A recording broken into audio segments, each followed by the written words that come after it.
Pregnancy కోసం try చేసే ఒక అమ్మాయి రీసెంట్గా ఒక ప్రశ్న అడిగింది. మేడం, పీరియడ్స్ టైంలో భార్యాభర్తలు దగ్గరగా ఉంటే ప్రెగ్నెన్సీ సక్సెస్ అవుతుందంట కదా, మేము అలాగే ప్రయత్నిస్తున్నాం, ఎందుకు సక్సెస్ అవ్వట్లేదు అని. ఇందులో 2 ప్రశ్నలు ఉన్నాయి. మొదటిది, ఏ టైంలో భార్యాభర్తల దగ్గరగా ఉంటే ప్రెగ్నెన్సీ సక్సెస్ అవుతుంది.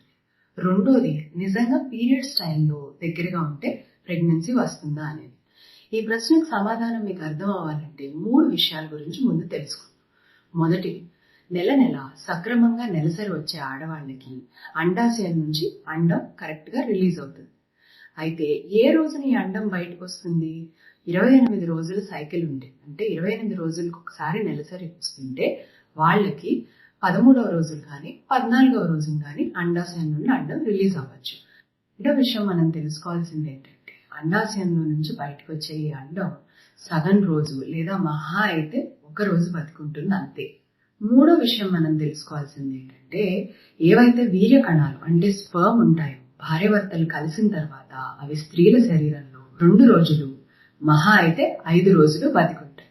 అందుకోసమే ఎప్పుడు కలవాలి అనేది ఇంపార్టెంట్ అవుతుంది. ఎప్పుడంటే నెలసరి మొదలైన రోజు మొదటి రోజు అనుకుంటే 8వ రోజు నుంచి 21వ రోజు వరకు రోజు లేదా రోజు విడిచి రోజు కలిస్తే మీకు ప్రెగ్నెన్సీ సక్సెస్ అవ్వడానికి అవకాశాలు పెరుగుతాయి.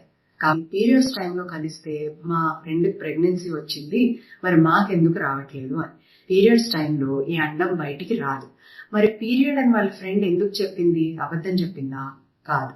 ఎందుకంటే అండాశయం నుంచి అండం బయటకు వచ్చే సమయంలో కొంతమందికి కొంచెం బ్లీడింగ్ కనిపించచ్చు.